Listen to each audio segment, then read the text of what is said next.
Hello बच्चों। तो जैसा कि मैं आपको क्या पढ़ा चुकी हूँ, कोऑर्डिनेट ज्योमेट्री का फर्स्ट पार्ट पढ़ा चुकी हूँ, जो हमारी क्लास 9 की मैथ्स की न्यू सिलेबस के अकॉर्डिंग का फर्स्ट चैप्टर है ना। तो कोऑर्डिनेट ज्योमेट्री का मैंने आपको प्रैक्टिकल तो बता दिया है कि भाई कोऑर्डिनेट ज्योमेट्री में हम कोड्स को या पॉइंट्स को कैसे फाइंड आउट करते हैं। अब नेक्स्ट आएगा बच्चों कि भाई अब हमने प्रैक्टिकल तो पढ़ लिया है उसका, चलो थ्योरेटिकल पे नजर डालते हैं। और थ्योरेटिकल करने के बाद के प्रैक्टिकल में मैंने आपको क्या दिया था, इंट्रो दिया था, बट अभी तक कोई क्वेश्चन नहीं करवाया था आपको, है ना। तो आज हम पहले थ्योरेटिकल पढ़ेंगे, और अगर क्लास में टाइम नहीं हुआ तो हम एनसीईआरटी का उठा के जो सीबीएसई वालों ने बुक दे रखी है उस बुक के प्रैक्टिकल क्वेश्चन भी करेंगे। तो चलिए फटाफट से स्टार्ट करते हैं। ओके, तो वही जब फटाफट से स्टार्ट करते हैं तो सबसे पहले हमारा क्वेश्चन, जब हम कोऑर्डिनेट ज्योमेट्री की बात कर रहे हैं, ठीक है, तो उसमें सबसे पहला क्वेश्चन क्या होगा, फर्स्ट क्वेश्चन। तो आइए,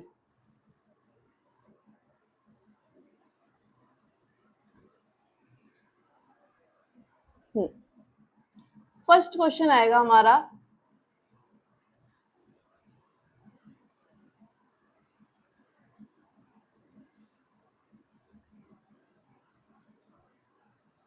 भाई प्रैक्टिकली तो हमें समझ में आ गया कोऑर्डिनेट ज्योमेट्री क्या होता है, कि कोई भी लोकेशन के दो पॉइंट्स फाइंड आउट करना, है ना। बट अब इसका थ्योरेटिकल आंसर क्या होगा वो भी तो देखना पड़ेगा ना, कि बुक के अंदर थ्योरेटिकल पार्ट भी दे रखा है।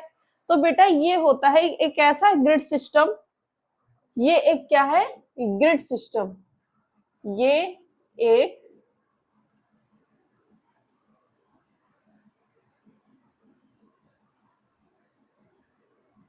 ग्रिड सिस्टम है। अब ग्रिड सिस्टम को समझते हो बच्चों, ग्रिड सिस्टम क्या होता है। ग्रिड सिस्टम हो गया जैसे आपका ग्राफ पेपर या फिर मैप, है ना, कि जैसे क्या होता है, ग्राफ पेपर तो देखा है ना आप लोगों ने, उसी की तरह होता है ये, उसको हम क्या कहते हैं, कोऑर्डिनेट ज्योमेट्री। इसकी हेल्प से हम क्या बता सकते हैं, कल की क्लास में मैंने आपको बताया था, क्या बता सकते हैं, एग्जैक्ट लोकेशन।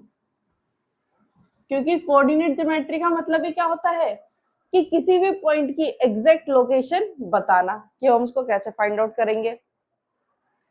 अब बच्चों नेक्स्ट आते हैं कि भाई मैथ्स में स्टार्ट करा है, अब हम थ्योरेटिकल पार्ट पढ़ने वाले हैं, तो हर चीज की अपनी एक हिस्ट्री होती है, तो वो तो पढ़ना वही इंपॉर्टेंट है।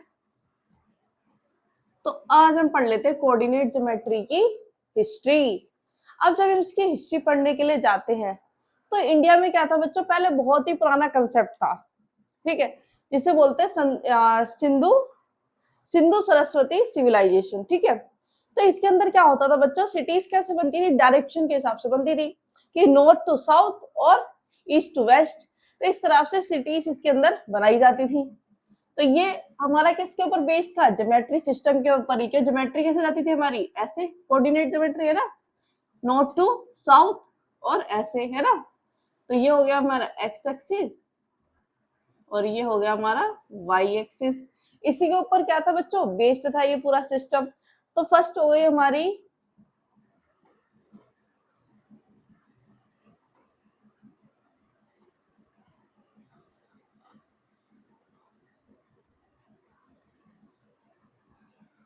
ठीक है।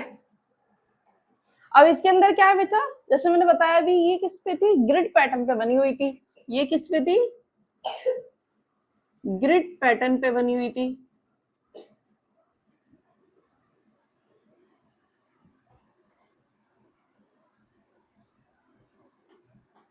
ग्रिड पैटर्न समझे क्या, मतलब इसके अंदर जो मैप बना था सिटी का, जैसा अगर हमें किसी घर जाना है, इसमें इसमें वही दो बच्चे रहते हैं, रामू और श्यामू, राम श्याम, है ना। तो अब मैं कहूँ भाई मुझे तो राम के घर जाना है, तो मैं क्या कहूंगी आपसे, कि भाई आगे की तरफ, ऊपर की तरफ चले जाओ 2 नंबर, तो 2 नंबर यानी यहाँ आ गए, तो यहाँ राम मिल गया। अब हम कहेंगे हमें श्याम के घर जाना है, तो मैं कहूंगी भाई लेफ्ट चले जाओ 4 नंबर, तो 1 2 3 4, तो यहाँ पे मिल गया श्याम का घर। तो इसी पैटर्न के ऊपर ये बनी हुई थी। यहीं से धीरे धीरे हमारी क्या निकलनी स्टार्ट हुई, कोऑर्डिनेट ज्योमेट्री। तो बच्चों फर्स्ट ये था। तो इसमें कैसे डिस्टेंस फाइंड आउट करते हैं, समझ में आया। तो इसमें ऐसे ही जो लॉन्ग होता था, ये जो आपकी हो गई वर्टिकल लाइन हो गई, और ये हॉरिजॉन्टल हो गई, इसके ऊपर ऐसा ही डिस्टेंस फाइंड आउट करते थे। इसी बेस पे इनकी कॉलोनी बनी हुई थी। ये लोग इसी तरह से एड्रेस बताते थे। अब बात करते हैं इंपॉर्टेंट कंट्रीब्यूशन की।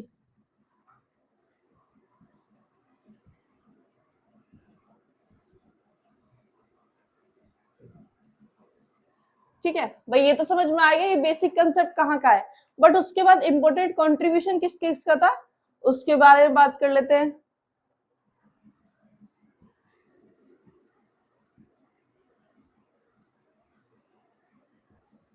फर्स्ट है बोधायन। ठीक है, अब बोधायन के अंदर क्या था बच्चों, इन्होंने क्या करी, ज्योमेट्री डेवलप करी। ज्योमेट्री डेवलप करी तो मतलब क्या, पाइथागोरस थ्योरम। ठीक है, अब इन्होंने ज्योमेट्री डेवलप करी तो इन्होंने क्या डेवलप करी, साथ में ये क्या लेके आए भाई, पाइथागोरस थ्योरम लेके आए। पाइथागोरस थ्योरम पढ़ी है ना लास्ट क्लास में।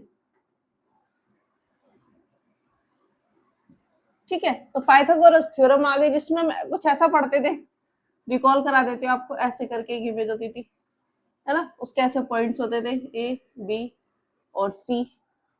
ए square plus C square equals to B square. तो ये यहां से निकल के आए भाई पाइथागोरस थ्योरम। उसके बाद हम बात करते हैं किसकी, सेकंड बंदे की। सेकंड था भाई हमारा इसमें आर्यभट्ट। आर्यभट्ट के बारे में तो सबने ही पढ़ा है। ठीक है, अब सेकंड इंसान हमारा आ गया आर्यभट्ट। अब इन्होंने क्या करा, कोऑर्डिनेट्स को इजी बनाया। इजी बनाया कोऑर्डिनेट्स को कैसे, तो ये लेके आए ट्रिग्नोमेट्री। ये क्या लेके आए, ट्रिग्नोमेट्री। हिंदी में बच्चों उसको कहते हैं त्रिकोणमिति। ठीक है, अब क्या आ गई हमारी, ट्रिग्नोमेट्री भी आ गई। उसके बाद आए बेटा ब्रह्मपुत्र।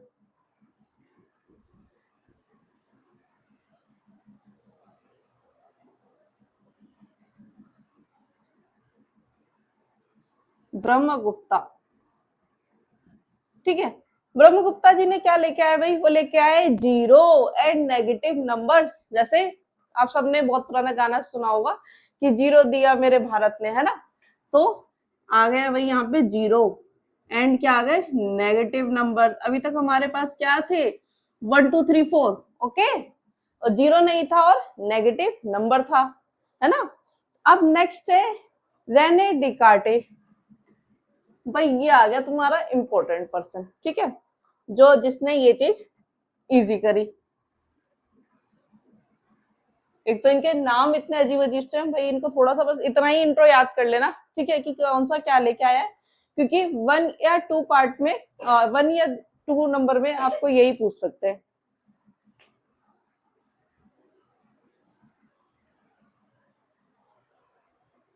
ठीक है, अब ये क्या लेके आए, ये लेके आए modern coordinate system. Modern coordinate system, जो पूरा कोऑर्डिनेट सिस्टम पढ़ते हैं, तो ये भाई इंसान लेके आया मॉडर्न कोऑर्डिनेट सिस्टम। अच्छा, एक बच्चे ने मुझसे भी कंप्लेन की कि भाई अभी लास्ट क्लास में मेरे पास आया है कि भाई आपकी राइटिंग थोड़ी सी मैम सुधार लीजिए। बच्चों, मैं अपनी जान में ना, अपनी समझ में सबसे बेस्ट राइटिंग लिखती हूँ। थोड़ा सा आपको जब मैं बोलती हूँ ना, तभी उस चीज पे ध्यान दिया कीजिए क्या बोल रही है। ठीक है, बट अगर उससे भी आपको कोई डाउट हो रहा है तो आप मुझे बता सकते हैं, मैं आपको फिर पीडीएफ प्रोवाइड कराना स्टार्ट कर दूंगी। ठीक है, तो अगर ऐसा कुछ हो तो मुझे बताना कमेंट सेक्शन में जरूर, मैं इसकी पीडीएफ बना के आपको दे दूंगी ताकि आपको समझने में आसानी हो। और दूसरी चीज, अगर आपको ये टॉपिक्स पसंद आ रहे हो तो हमारे चैनल को सब्सक्राइब करके आइए और वीडियो को लाइक करिए, है ना, ताकि हमें भी तो मोटिवेशन मिले। चलो भाई, अब आते हैं, अभी तक हमने पढ़ लिया भाई, उसकी मीनिंग पढ़ ली, उसकी हिस्ट्री पढ़ ली, और हमने जो लास्ट क्लास में कोऑर्डिनेट का हमने इंट्रो लिया था वो तो हमारा हो ही चुका ऑलरेडी। अब बहुत बोरिंग सी बातें हुई, अब चलते हैं प्रैक्टिकल की तरफ, थोड़ी सी प्रैक्टिकल बातों की तरफ। ठीक है, क्योंकि अभी बहुत सारी बातें रह रही है करने के लिए, उसके बाद हम प्रैक्टिकल स्टार्ट करेंगे। ठीक है बच्चों, क्योंकि अब क्या होगा, पहले मैथ्स में क्या था कि भाई सीधा हम क्वेश्चंस करवा देते थे, है ना, बट अब क्या हो गया, थियोरेटिकल पार्ट भी काफी ज्यादा ऐड हो चुका है मैथ्स के अंदर, तो वो भी हमें रीड करना पड़ेगा, है ना। तो चलो आओ, चलो अब रियल लाइफ की बात करते हैं ना, कि बहुत सारी बातें हो गई इधर उधर की, अब बात करो रियल लाइफ की। तो जब रियल लाइफ की हम बात करेंगे, 1 सेकेंड, मार्कर नहीं चल रहा है।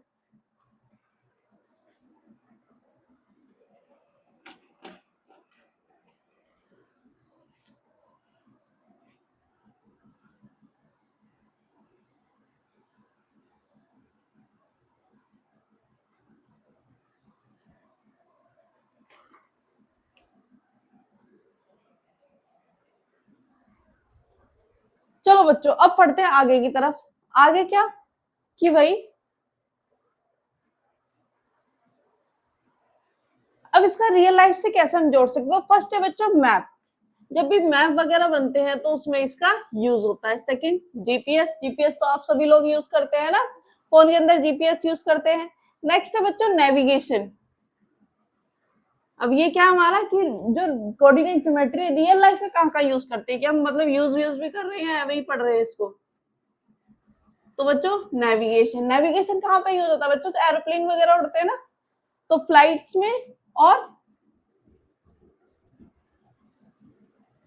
शिप्स में। तो यहाँ बच्चों क्या लगते हैं, नेविगेशन, तो ये यहाँ पे यूज होता है ना। नेक्स्ट पॉइंट है बच्चों आपका एस्ट्रोनॉमी।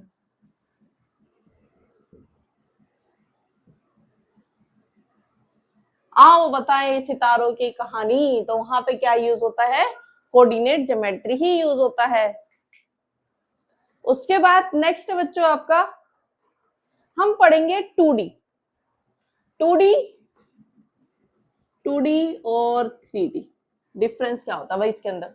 देखो 2D वो होता है एक हर एक चीज जो आप देख सकते हैं बट ऐसे करके पकड़ नहीं सकते। जैसे अभी मैंने इसके ऊपर ये 2D लिखा है, तो आप देख सकते हैं बट इसको ऐसे हाथ में पकड़ नहीं सकते।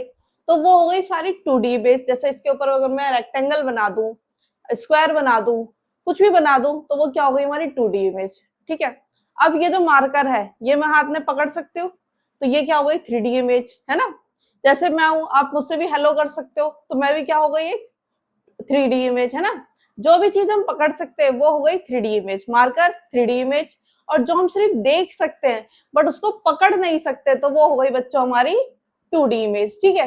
तो जो हमारा कार्टेशियन प्लेन बनता है, जो हम ऐसे करके कोऑर्डिनेट ज्योमेट्री में से बड़ा सा प्लस का साइन बनाते हैं, है ना, तो वो हमारी क्या है 2D इमेज। क्यों, क्योंकि हम उसे देख सकते हैं पर ऐसे उठा नहीं सकते ना, तो वो हमारी हो गई 2D इमेज। तो ये बच्चों डिफरेंस होता है बेसिक सा 2D में और 3D में। अब चलो 3D का आपको इंट्रो पता होना चाहिए था, क्योंकि हमारी पढ़ाई किस पे होगी, सारी 2D पे, है ना। क्योंकि हम कॉपी में पढ़ेंगे ना, ऐसे उठा के तो नहीं उछाल उछाल के पढ़ेंगे उसे।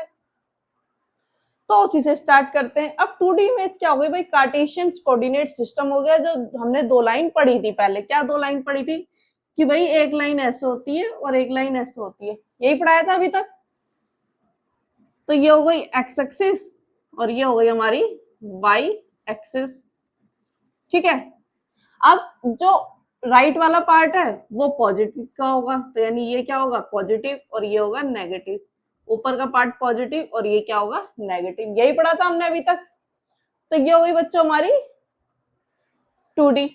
अब हमने क्या पढ़ा था कि भाई जो क्या होगी कि लेटी हुई लाइन होगी वो क्या होगी एक्स एक्सिस और खड़ी वाली क्या होगी वाई एक्सिस, और जहां पर दोनों मिलेंगी वो क्या होगा 0 0 यानी ओरिजिन। ठीक है। बोलो यहां तक बात समझ में आई, समझ में आई ना। बिल्कुल। अगर कोई डाउट हो तो जरूर बताना मुझे कि मैम यहाँ पर डाउट रह गया, आप दोबारा से उसको एक्सप्लेन कर दीजिए। अब कोऑर्डिनेट का फॉर्मेट क्या होता है, कोऑर्डिनेट का फॉर्मेट क्या होता है बच्चों, ये मैंने आपको लास्ट क्लास में बहुत अच्छे से समझाया। ठीक है, आप एक बार जाके जरूर विजिट करिएगा लास्ट क्लास को, आपको पूरा प्रॉपर समझ में आएगा, क्योंकि हमने पूरी एक क्लास सिर्फ इसी को समझने के लिए लगा दी थी, है ना। तो बच्चों उसमें क्या है, उसमें ये है कि भाई 2 पॉइंट होंगे हमारे पास, एक एक्स होगा और एक वाई होगा। और जो पहला वाला पॉइंट होगा वो हमेशा क्या होगा एक्स होगा, और जो दूसरा वाला पॉइंट होगा वो हमेशा क्या होगा वाई होगा। तो ये क्या होगा बच्चों दोनों में ऐसे उनकी क्या होगी स्थिति प्लेस होगी। अब अगर मैं आपसे पूछूं कि 3 2 बताइए कहां पर है, 3 2 बताइए कहां पर है, तो कैसे बताओगे बच्चों, पॉजिटिव का है एक्स एक्सिस पे, तो यहाँ पे कहीं लाई कर रहा होगा, और वाई एक्सिस में 2 पॉजिटिव का, तो वाई ये है पॉजिटिव यहाँ है तो कहीं यहाँ लाई कर रहा होगा। तो इस तरीके से हम इसकी पोजीशन बताएंगे। इसकी पोजीशन आपको मैंने बहुत अच्छे से बता रखी ऑलरेडी, है ना, सब इंटेलिजेंट बच्चे हैं सारे हमारे। अब नेक्स्ट पे चलते बच्चों। चलो बच्चों एक क्वेश्चन देखते हैं, है ना, उससे थोड़ा सा और आपको क्लियर होगा कि भाई क्या होता है। विजिबल है, दोबारा से बना देती हूँ मैं इसको थोड़ा बड़ा करके। हम्म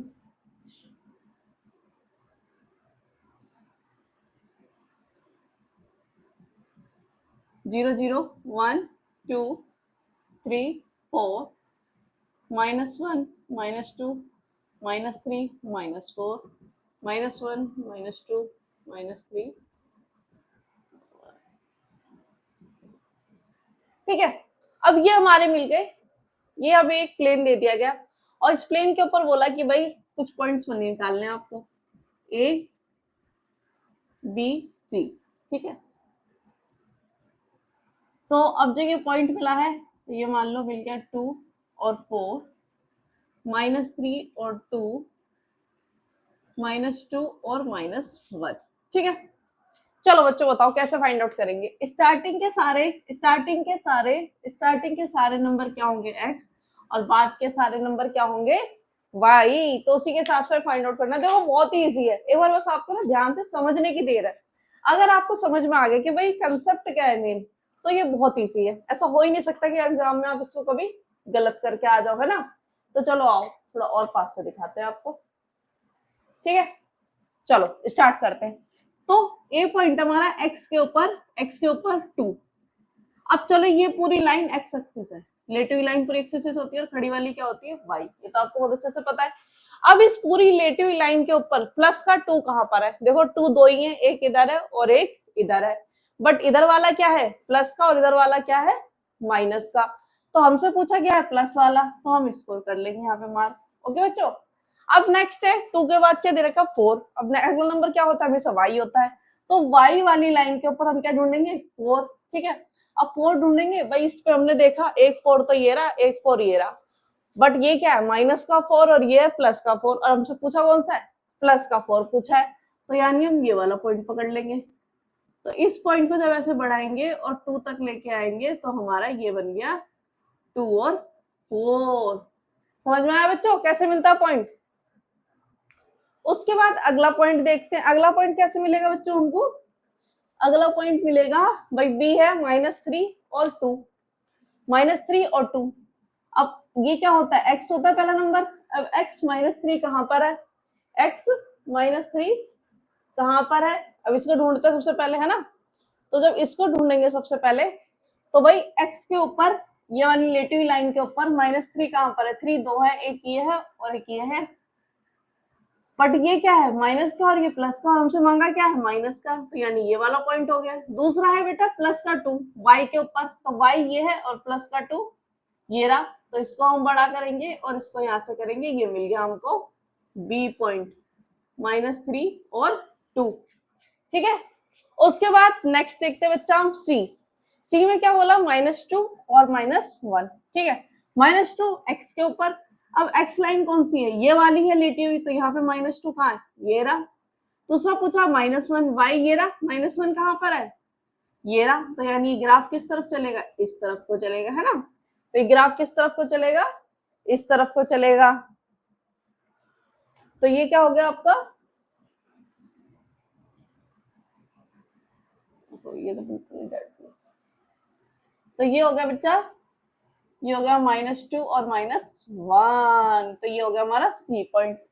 ठीक है, अब ये बताओ आपको समझ में आया कि नहीं आया।